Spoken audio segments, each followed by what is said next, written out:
this URL, tinyurl.com/tech10gs, is the URL for the website, and it is available throughout the summer. It'll be available for the foreseeable future.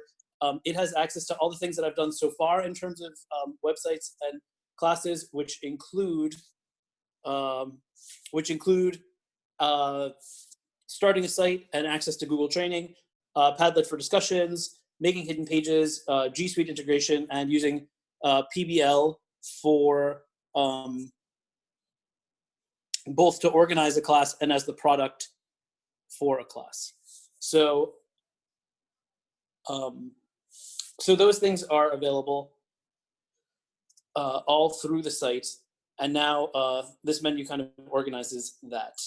Again, getting it started, it's been a little bit of a slow start. I'm gonna go straight to the discussion page and the discussion Padlet, where I recommend that people leave questions, or if you'd like to have more information, these are good places for you to start leaving questions and things like that, other than the chat, but after the webinar and things like that. I wanted to begin, of course, by thanking New York State TESOL and reminding you that you can join New York State TESOL on the website through the discussion panel right here by going to nystesol.org, and you can check out the new website and ask questions and things like that. So again, I would like to begin by thanking NYS TESOL, reminding you you can find these resources, some of them on the YouTube channel that NYS TESOL has, and that again is why we will record this. So to go back to the homepage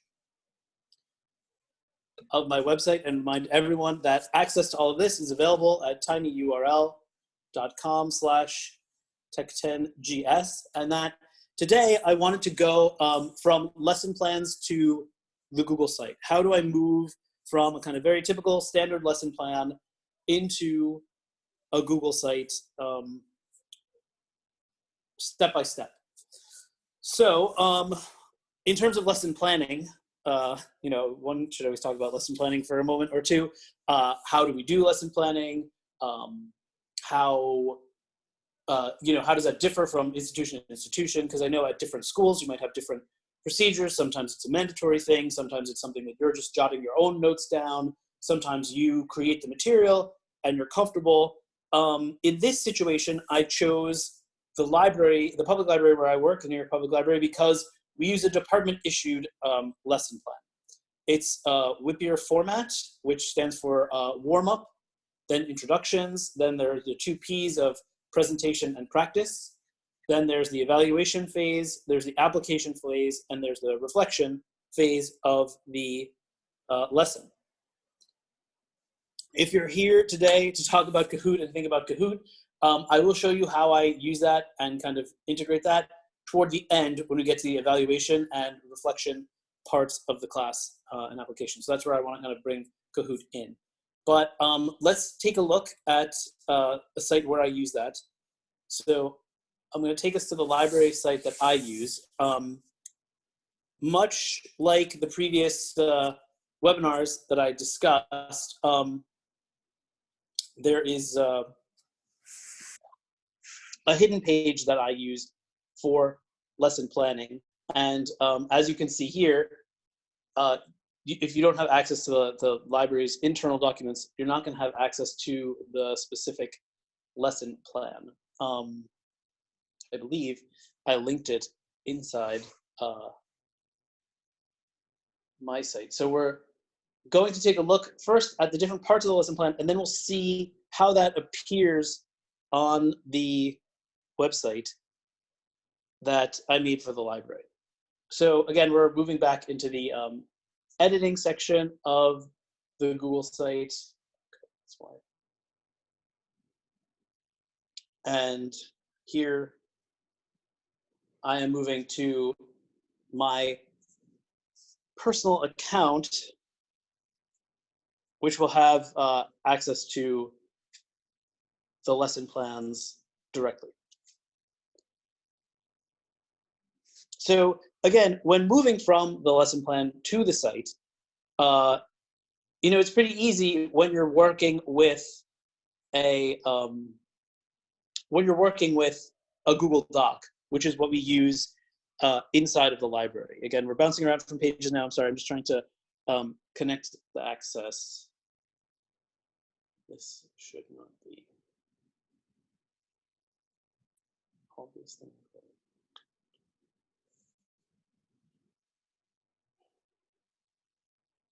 Okay, so we can see here what the plan looked like on the website.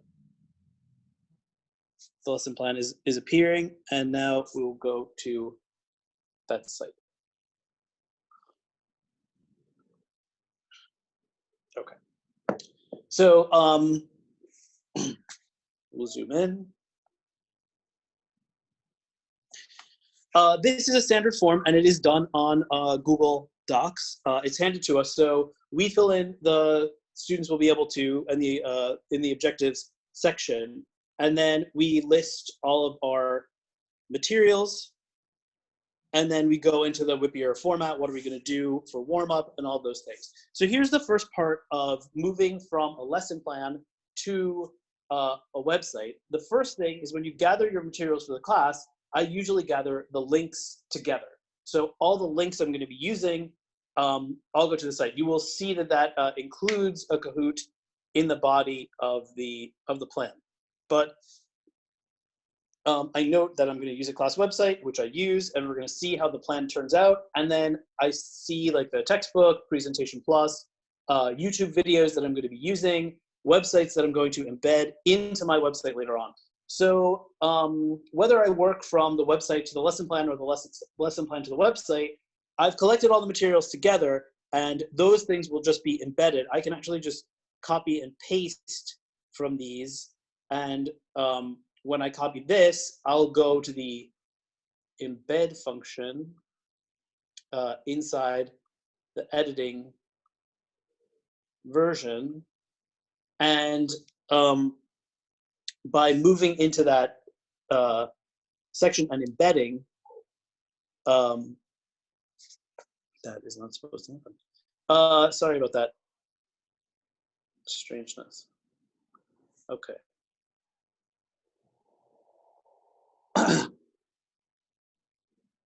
Good.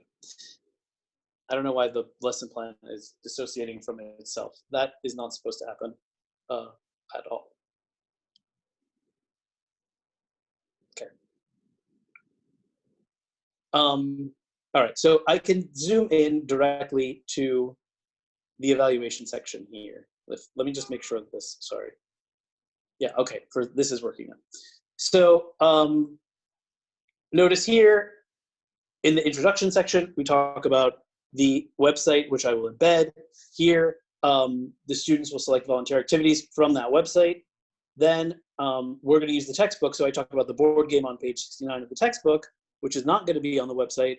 And then here, Kahoot on a grammar point, which in this case was the grammar point of used to. How do we use used to? So that Kahoot link I have here in that part of the lesson plan, the time that I'm budgeting for it, and then discussing about the application, the extension, and the reflections that will happen later on. So if we focus on when I'm going to use Kahoot, we can see the evaluation section.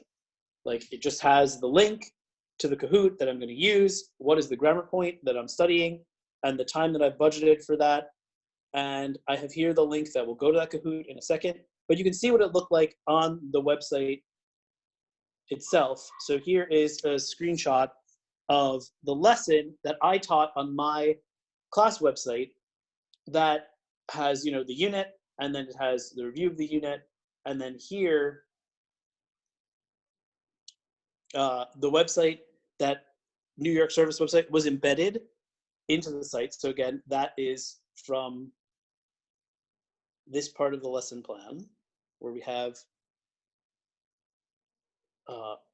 introductions, right? They're going to find something on the website. Well, then because I have this, I just copy it and I paste it into the embed function on the site, which then puts the website over here, access to that website, and students don't have to go from they can go directly from their phones, they can go directly from their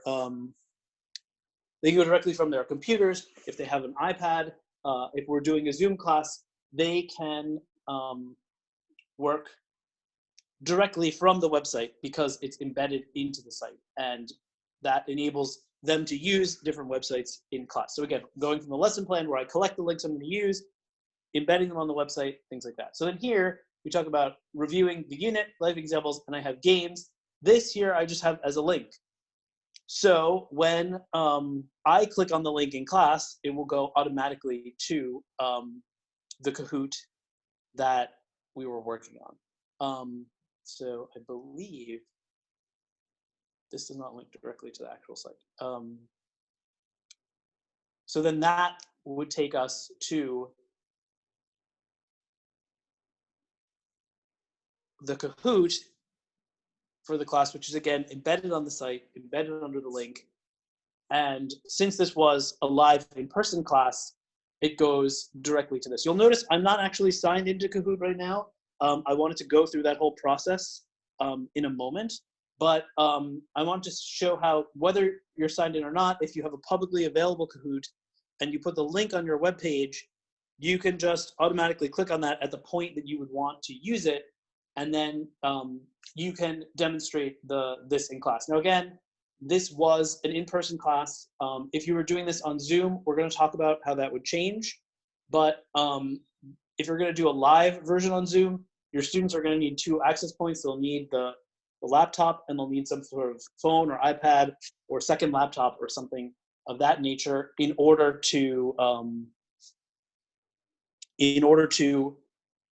have access to the Kahoot to be able to play it. You can't play the Kahoot just by looking at it on the computer, but there is a kind of workaround to that if you assign the Kahoot. So again, let me just go back to the lesson planning thing. I usually embed my lesson plans into a hidden web page. These, you can't see these things because you don't have access, and you're not going to, but you can see a picture of the lesson plan on our website for every class right here, or you can see the published version right here, right? But from this, we can look at the actual lesson, so which I taught in the winter of 2020, because again, I archived all my lessons on the library website that I use. Okay, good. So we're looking back through the winter cycle, and all of my lessons are through here. And you can see in different places, like videos get embedded and things like that. And for each of these, there is a lesson plan that is associated with that. So I had a census-based lesson plan, of course, and they had all the links together. So here again, we can see on the actual website, Around Town Volunteering, here is where the site is embedded. It's going to take a second for that to load, but you can see the lesson was about volunteering, and just kind of basics. You just, by including the links and the materials that are on the lesson plan onto the website, the students can see all of them over and over again. When you're teaching the class, you have the lessons and the materials directly at hand, and you can just click on, are you looking for volunteer jobs? Here is the embedded thing. So for access, students can begin to use this website that's embedded for the city services on my website. So again, that's just there for them to use directly if they're working at home. And then here they can, here I can use this link to go directly to Kahoot to start playing the game at the point in class when I want to play it, or students can use that link to access the Kahoot if they want to use the Kahoot later on. So again, when we're making this combination of lesson plan, website, and Kahoot, the lesson plan is a great place to gather all of your materials and your links. The website is a great place to embed and link those kinds of things. And then Kahoot is a really wonderful thing to use when you're linking it. So at this point, I think some people might be saying, hey, I haven't attended every single one of these. Maybe I'm not too sure about embedding or what that means. And so we can take a quick look at the way you would integrate anything inside of Google Suite is the same way you can integrate things inside of Kahoot. So this was covered a couple of weeks ago, but I want to talk about these menus here inside of Google Sites. So, right, Google Sites offers you the ability to immediately embed things from YouTube, things from Google Calendar, Google Maps, Google Docs, slides. All of those things can be automatically embedded along with sheets and forms and charts. But if you want to embed other websites, you would use this embed with URL code feature over here. You can take things from Drive, or you can implant text and then make a link from that. So here, what I did on the lesson plan was I took the links and I used the embed function to get them onto a site. So again, we're going back to the lesson plan. We're going back to my materials section of the lesson plan, which is very important, collecting all of your materials, knowing what you want to teach in a given lesson, and then copying and pasting directly, which I can do here. So again, we take this website here, the service organization website, that we're going there. Actually, that's fine. I will take the URL from that.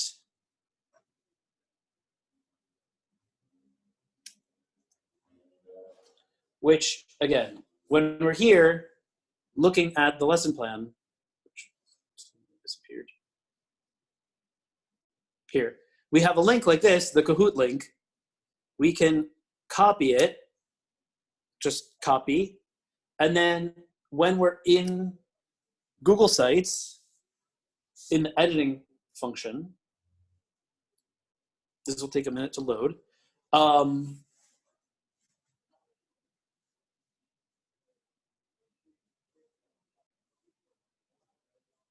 You have a couple of options for embedding your link.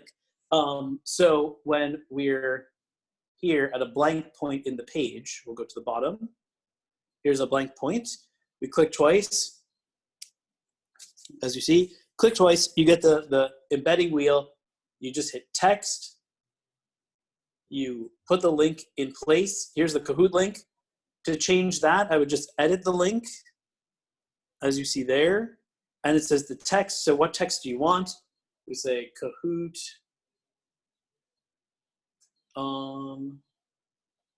used to.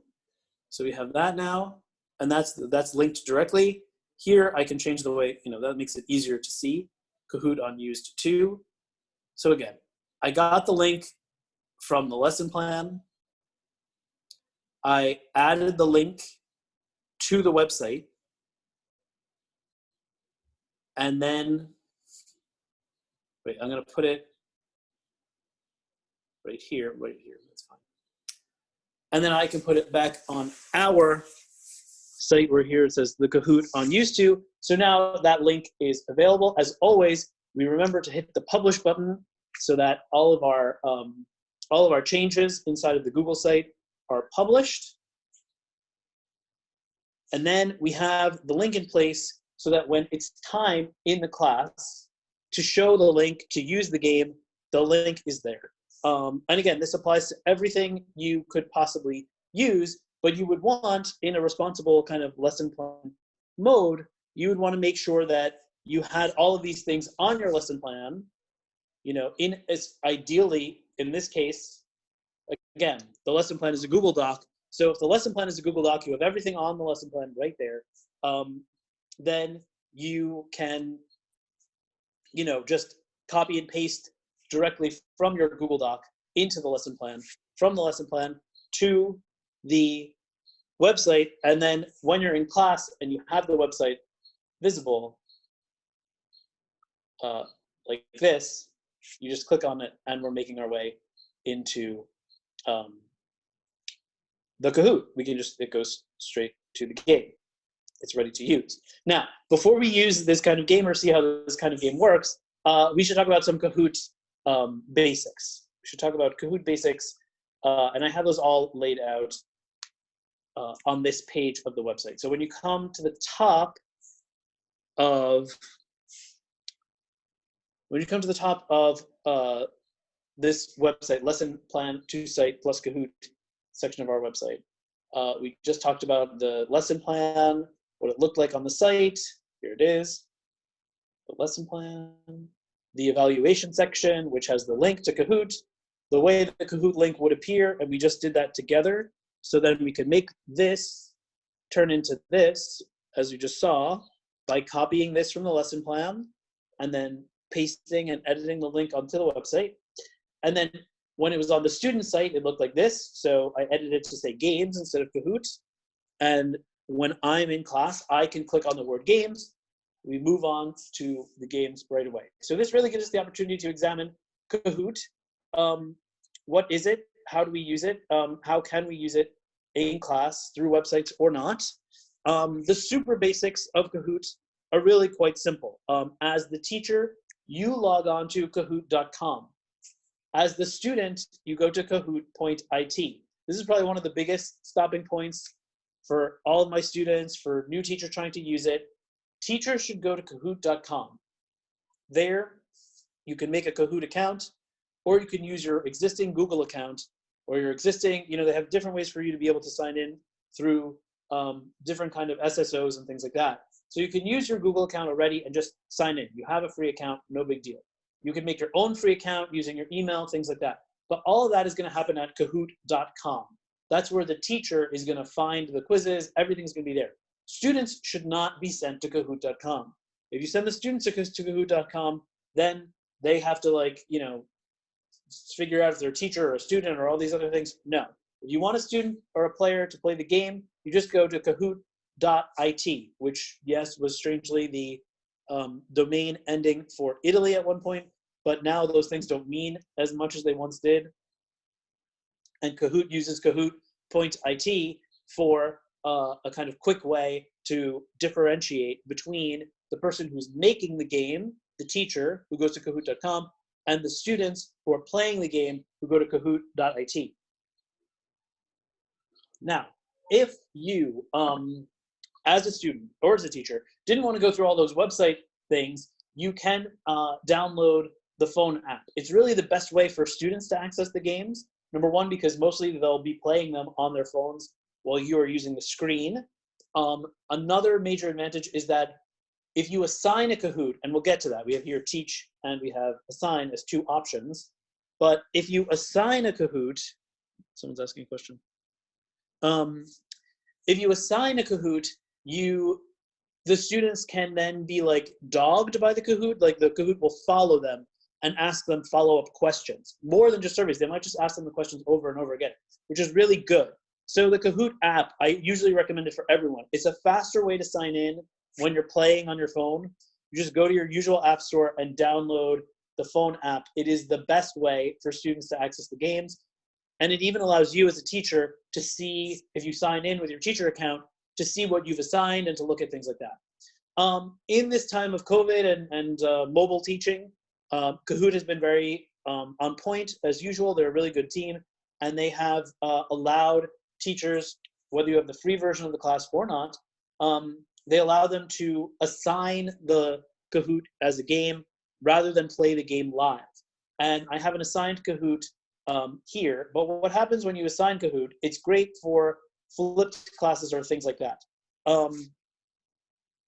As you can see over here, an assigned challenge allows you to decide if you want to turn on the question timer or not, so students don't have to face a time pressure if they're working, again, if they're doing it for homework, if they're doing it remotely, or you could add the time pressure, which changes the point system and adds for a competitive edge. You have other options of randomizing the order, generating names. All of this happens when you choose a way to play a Kahoot by hitting assign. There are many major benefits for Kahoot in general. And I think one of the, as soon as this will zoom the way I want it to.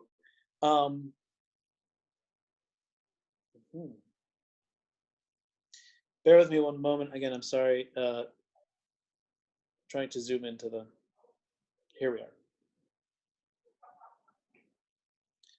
Okay, so again, major benefits of Kahoot, they're available on most grammar topics. So there is no need to reinvent the wheel. Whatever you're doing in class, there's probably already a Kahoot on that subject. So things like that. This is going to how to create Kahoots. I will show you how to log in and go through all that, yes, in just a moment. It's not going to be too intensive on that, but I'll show you where you can get more help on that as well. Someone was just asking, is this going over how to create the Kahoots? We can get to that. The other great thing about Kahoots is if you can't find a topic or want something bespoke just for your class, you can write your own multiple choice Kahoot. At the end, reports allow you to track student progress or count these games as kinds of assessments because you'll get a spreadsheet.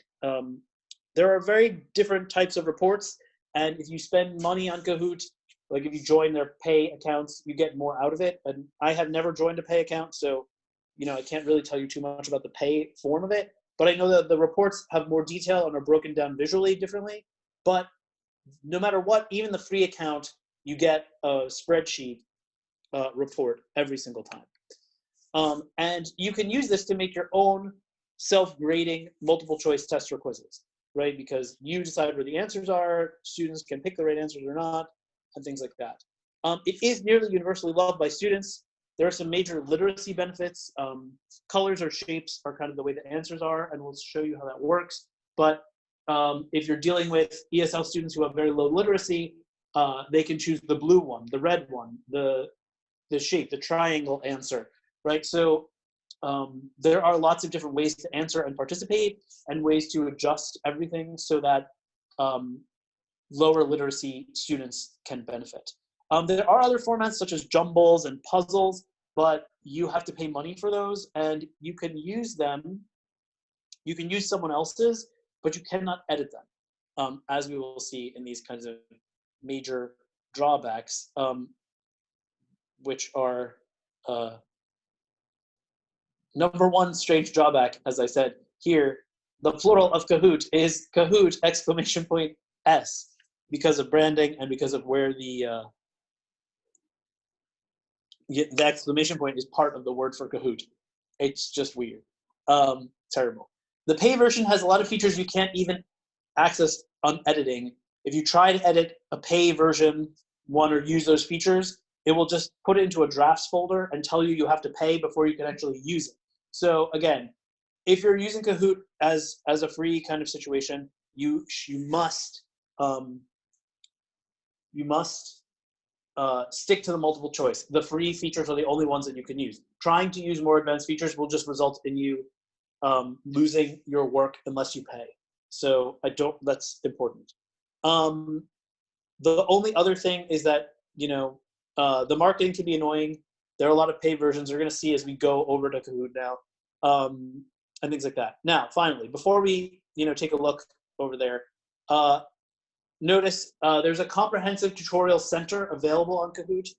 If you're already coming to my website, you come back to Tech 10 GS. There's a lot of resources here. I have the Google Sites training centers linked.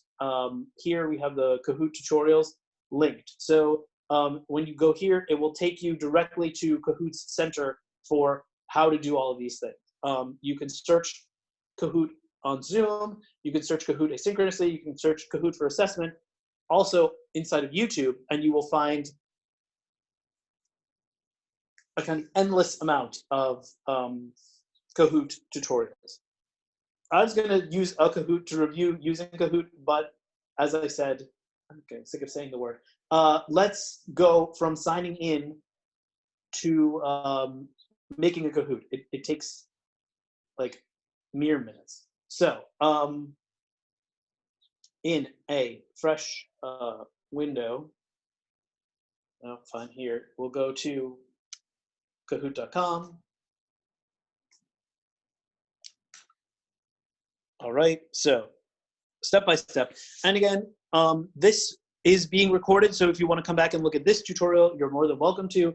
If you think a YouTube tutorial will be clear, which it probably will be, since we're just doing this kind of on the fly here, but YouTube tutorials are all available also on the website, so you can come back and look at this or not. So here you have the options of play, sign up, or log in.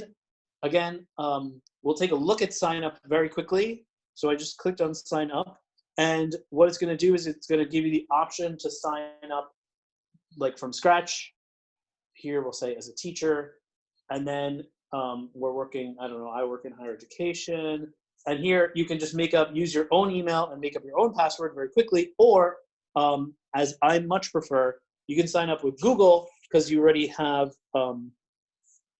your Google account, and you can use your Google credentials to connect it directly. So again, whether you have an account or not, if you have a Google account, you're done. If you just want to put in an email, a password, that's easy. You just put in the email and the password. So sign up, let's say sign up with Google. It doesn't matter if you say sign in with Google or sign up with Google, it's going to know that you're using Google, and it then will ask your computer which account. If you've followed these webinars, you know that I have many Google accounts and avatars for all of my different jobs. We will use the professional version and not the personal version. You know, the nice thing is, weirdly, having multiple accounts. If you want to use the personal one, like say you make a Kahoot that's about your father's birthday or something, you have your personal account and you keep those Kahoots totally separate. And then if you have a private account, then that account is for that thing, or a professional account. If you have an account with, like I have one with the New School, I have one with the New York Public Library. So when I'm teaching students in those particular places, their content stays in that account, which is useful. That's just a free feature of the fact that you have multiple accounts, and you can kind of keep everything organized that way. So here is my dashboard. I have a lot of different Kahoots that I have made under my Kahoots. There are 54 of them. Sometimes if you just duplicate a Kahoot, though, you can copy someone else's Kahoot and edit the question slightly. That then counts as your Kahoot. It's a nice open platform for sharing in that everybody just has one. So here is a 66 question multiple choice test for a textbook that I had been using, a North Star listening and speaking class, and it has all the vocabulary from the first half of the semester is there. And if I believe it's public, so if you search for it, you can just find it and have it if you want it, if you taught that same textbook, which again is a nice thing that they have here. So again, for every grammar point that I want to teach, you could, or as you saw, the first one, vocabulary, I have a Kahoot on that topic. So now, creating a Kahoot is also very easy. Right up in the corner, we see the word create. You hit the create button. And again, just bear with the loading for a second. You hit the create button, and the template automatically comes up. Now, as you can see, there are lots of different templates. If you see these crown things here, I'll zoom in a lot, that means you have to pay more money to access these things. So they have their own slideshows, they have puzzles and things like that. But if we're just gonna make a plain new Kahoot, this is the template for that thing. Now, there's one other major interesting thing that you could do. Here, it says import spreadsheet. And if you click on that, it will walk you through the way you can make a Kahoot without using the Kahoot function at all. You can just set up a spreadsheet based on this template. So I'll hit download the template. We'll see if we can take a look at the template quickly. As long as you organize a spreadsheet according to, like, here are the questions, here are the answers, you know, all of these things all together, here's this, here's that, here's the question, here's the answer, then you can just use that spreadsheet and make a Kahoot. I don't want to go into too much what that is. I'll see if we can take a look at that. But now you can create the Kahoot from inside of the web application that they have. So you've signed in, you've clicked create up at the top. It takes you here. You make your question. What word in this sentence is a noun? A noun, and then you can make the thing, and we'll say like the book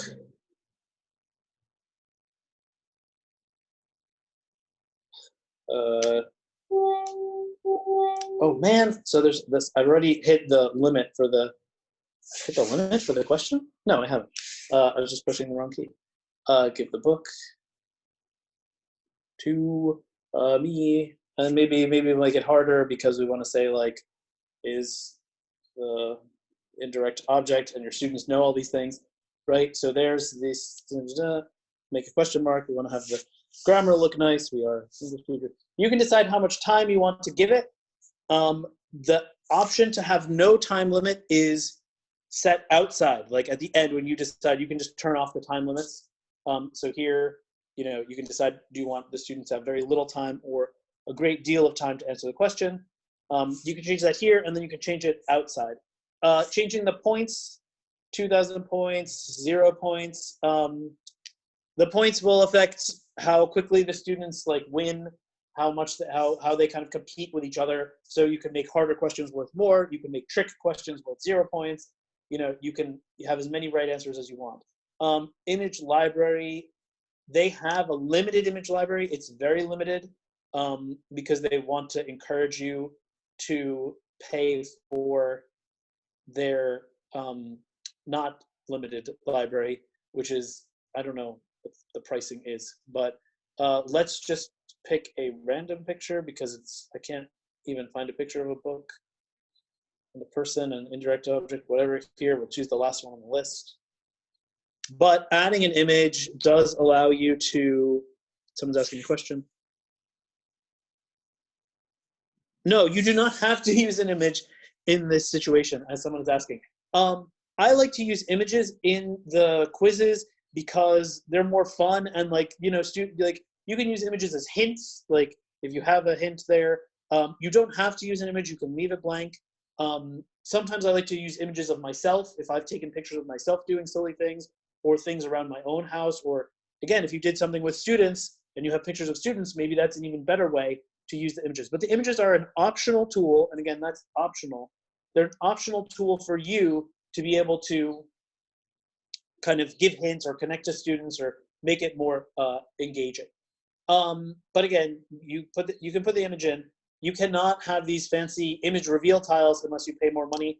That means the image can show up slowly. So a hint could be like parceled out in some kind of a way that is useful. But again, if you're lucky enough to have a school that pays for it, great. If you want to pay the money, go ahead. I'm sure it's worth it. But there's a lot you can get just from the free version. No need to spend the money.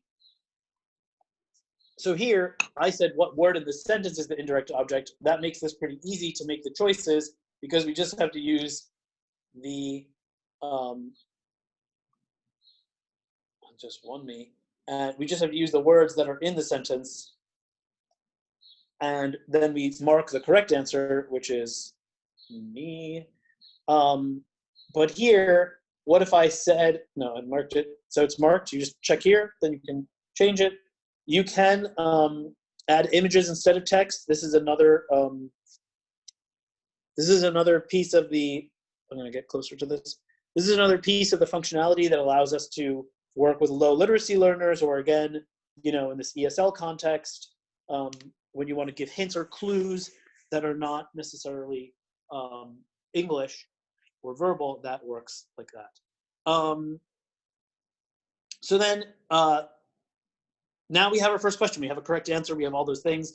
And here, you can even get questions from the question bank. So they have questions already. So as it says, but let's just go with the word noun. I like to ask parts of speech questions all the time. It's just something. So identify the type of noun. Okay, add that. Identify the type of noun. Why not? We can add more than one of this kinds of question. And, here, choose a common noun. All right, whatever. Add that question 2. And see, so even when you're inside, look at that adorable animals available to you. I mean, I would never put this in an adult class, like a stupid cartoon of a child like that. I would probably, change the picture, so you can change the picture. The nice thing is you can copy, you can paste, you can take, you can steal, you can move, you can change all these things, but the basic premise is pretty simple. Question just gets typed in here. The answers just get typed on these places. You click the circle, and then you can just, add another question, copy a question. Like I said, I'm just gonna kind of get rid of this. We're not gonna use it as a Kahoot. Like I said, no need to reinvent the wheel. There are Kahoots on so many topics. I think Kahoot is probably gonna be something that saves a lot of us time when we are planning for classes on the fly. I know that, the New School Outreach Program, we're getting ready for a summer semester. We only have a couple weeks left. We're bringing on new teachers. We're doing new things. Kahoot is a great way for us to kind of grab resources and grab things and kind of put them into places for quick and easy assessments, for homework tasks, things like that. So back here on the website, good. Like I said, there is a comprehensive tutorial center, and searching YouTube will give you lots of other ways to use Kahoot asynchronously, use it during a Zoom class, use it for assessment. You can find all those things. But let's use Kahoot itself to review using Kahoot. Why not? And you can come back to the website. You can use this anytime up until, I think there's a deadline on this, but I'm clicking now. I clicked on the link that takes me to the assigned Kahoot. When you decide to play the Kahoot as a teacher, and you know what? Right, so when you assign the Kahoot, you can put the link to the Kahoot on your website, as I did. And in this case, this is the asynchronous version. I did a trial run. I'm going to enter my nickname now. Just put my name here, Christopher. I was having problems hearing everyone because I was going to unmute people and just let you shout the answers out, which would be something I would do in class. When you don't want the noises from Kahoot, you can mute the tab of your website. Kahoot, it does make a lot of sound. I think students actually enjoy that. Let me see where you guys show up. Got it. Yeah. Okay, so it's hard to unmute people.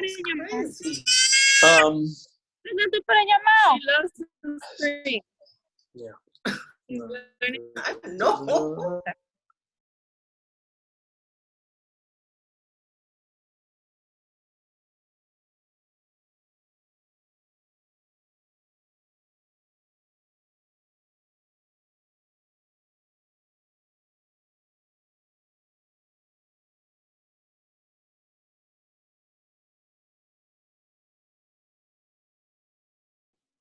Right, I'm back. Sorry, I always wound up remuting myself.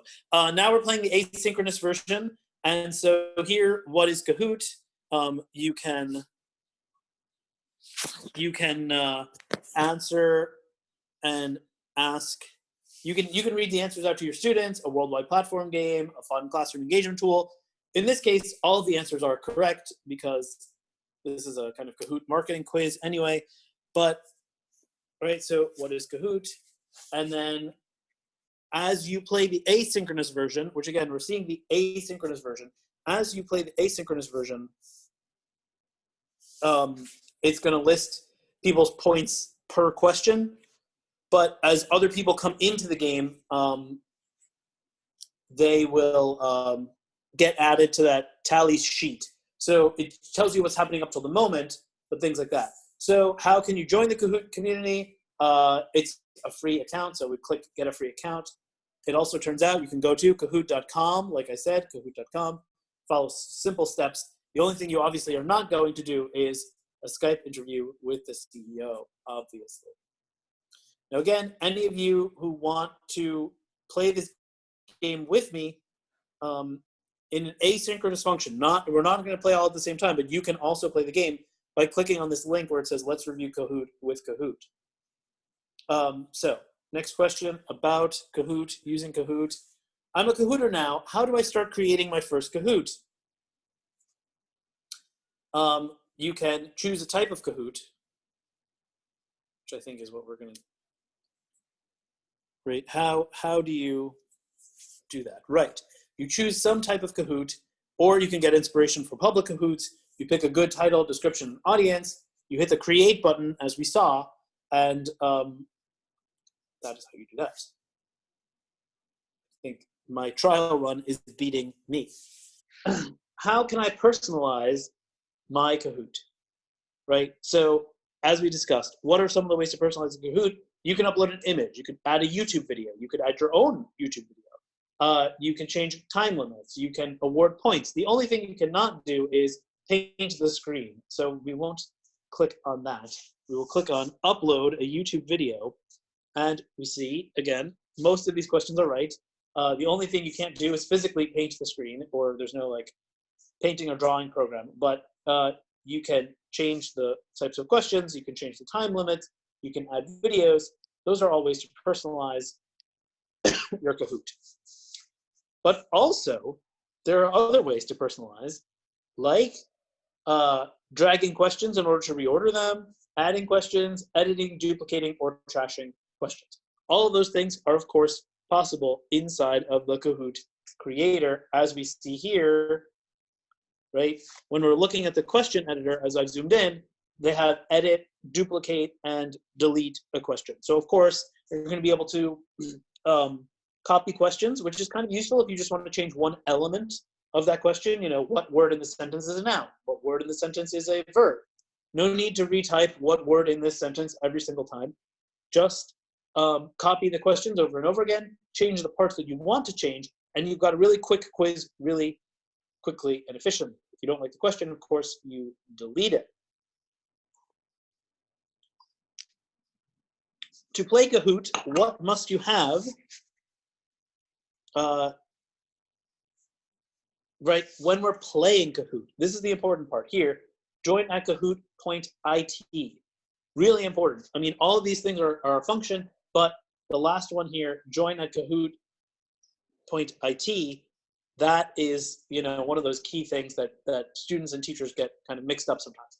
You can launch on a large screen for everyone to see. Yes, like if you're doing a Zoom, you can do the Kahoot on the Zoom, but then all of your students have to have separate phones. So as you see in the image, the main Kahoot can happen on their computer screen, and then the side Kahoots can happen on their phones. When you're in a classroom, you're going to need a TV or a projector or a large computer monitor, and then the students will have their phones there. Again, this works in any kind of synchronous live setting, whether you're in the same room or not. And then, of course, asynchronously, you can assign a quiz or an assessment. Hopefully, I'll have this finished in a minute so I can get to questions directly from you. Again, put your questions in the chat. Who can benefit from Kahoot? Okay, obviously, your answer is going to be everyone, but here we'll say students and friends and family, and thank you for the commercial Kahoot. And we're moving on to the last 3 questions, 8, 9, 10. What can you use the results for? Now, I got this question wrong, right? Can you use the results to see leaderboard responses, inform and adjust lesson plans, review feedback, and explore ways to enhance learning? Assigning grades. According to them, assigning grades is the wrong answer. I guess that means you cannot assign grades directly within the Kahoot program. But to my mind, why not use Kahoot as a self-grading multiple choice quiz or test? You get the spreadsheet version. You make sure that your students have put their real name in the thing and count it as a homework or a quiz or a test. It does depend on the stakes and things like that. But the point is taken. You cannot grade inside of Kahoot. There's no grading system inside of the Kahoot system. You would have to take the spreadsheet and use the grades outside of Kahoot. So what does Kahoot offer to you? Clearly, it's going to be all of these things. Here, we're going to see a video pop up. Again, video is pretty laggy on my Zoom. I'm sorry. Yeah, there you see the kids in that room are very excited. And of course, all of these things are true because this is a Kahoot commercial, but it does captivate the room. It enables formative assessment and adaptive learning. It's fun and easy to use, and students take control of their own learning. That's great. Again, I didn't make this up. I didn't reinvent the wheel. Kahoot wrote this. So now that I'm in love with Kahoot, what should you do? And again, you can do all of these things. Download the application. I really do recommend downloading the application. Following people on Facebook or Twitter or any of those places that Kahoot has social media, go nuts. Now, if someone else decides to play this game, there are 2 days and 18 hours during which any of you who are doing this, so in 2 days' time or something like that, if any of you come back to the site and say, oh, let me review those Kahoot options or something, you can take this test again, and there you have your options. So just to recap from the beginning of what I have showed you today, and then again, please place your questions in the chat. I really do want to take questions for a minute or two. Or even 5. I don't mind going a little bit over for questions. A website for every class is the overarching site that I have been using. This is my 5th webinar, I think, on this topic of using Google Sites for your classes, or maybe Wix sites. We can explore that concept in the future. And all of those things are available here, like how do you start a Google site, how do you get Google training, all of that stuff you can find there. The previous webinars that I had done involved making hidden pages, integrating Google Suite, using project-based learning, things like that. And you can find all of that there. If you'd like to ask more questions, have further discussion, use the discussion page and the Padlet. So the Haoje is asking if you can use the teacher account to answer a quiz, or do you need a student to do it? You can use the teacher account to answer your own ones. They do allow you to do that. Here, under My Kahoots, which you can see, we just did this under My Kahoots. Or actually, I should go to the home page. They do have a place from inside that lets you test your own Kahoots out. So you don't need to have a separate student account. Or you can pretend to be a student. It's very easy to just go to Kahoot Point IT, enter in any name, a fake name, whatever. So here are challenges that I've finished. Here's this challenge is in progress over here. Challenge Kahoot Intro Quiz, which I set up for all of you. And I can see that I'm the only person who played it. Right, so it's gonna go there. And then, so this is where you're gonna see your URL to copy, like how do you get it onto the website. But also here, changing the challenge deadline. So changing how long everyone would have, and then challenge as yourself, play challenge yourself, you would just click there. So if you hit play challenge yourself, then, you know, it kind of sets that up. So sorry again about the loading. I had to switch computers to a weaker computer out of 2, and now, you know, it's kind of a mess, but what can be done? Right, so here we are. Oh, are you Christopher? It asks. It kind of knows. Kahoot sound. People love it. All right. Any other questions that people have? Please just put them in the chat. I'm having a hard time hearing or using. Otherwise, I'm just going to remind everyone that all of these resources are available at a website for every class, tinyurl.com/tech10 GS, and let me make sure that that's here. tinyurl.com/.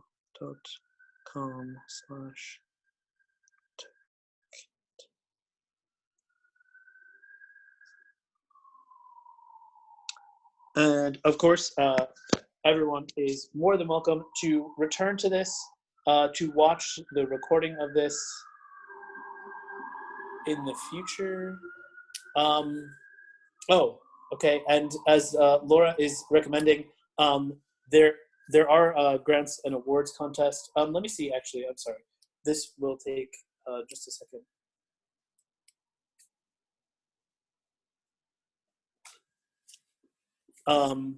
Just a couple of announcements. Yeah, as Laura's reminding us, just a couple of announcements.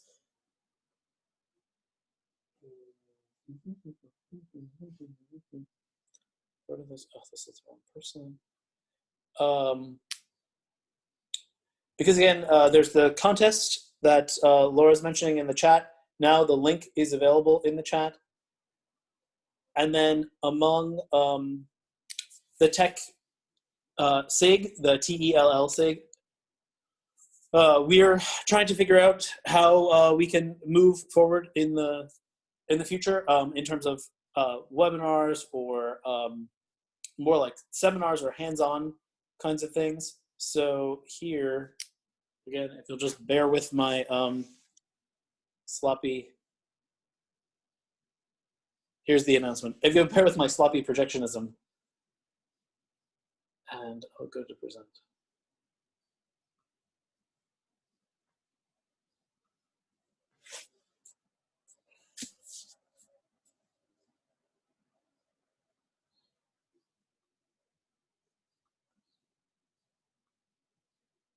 Okay, it's right here.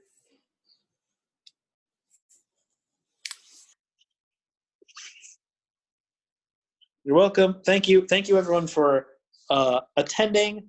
I will, there we are. The student project contest is the flyer here. It's 5-minute max. I Love New York theme. They're gonna have some sort of digital storytelling competition, which is very interesting, important. They can win up to $100, so that's a nice grant for students. All of the details are at nystcell.org. Again, one original digital story on the theme of I Love New York. You know, things like this. If you would like to take a quick screenshot, or you can see this on the recording of the video. That's just one thing that we wanted to announce. And the other thing, we would like to have webinars that are interactive and co-generative and kind of have people doing hands-on things. So maybe you'll build your own websites together, or you'll work on apps, or think about, you know, new design thinking activities, as we see here. All of these are things that we want to talk about through the TELL Summer Intensive Workshops. They can include collaborative discussions, talking about learning management systems, Google Suite, flipping learning, digital tools, AR and VR, having campfire sessions, breakout rooms, and things like that. Again, I'll send out a follow-up email for this, and you will get the link to the survey that will kind of hopefully get us more information as to like how we can serve you guys and do things like that. And thank you all so much. I am going to end the meeting.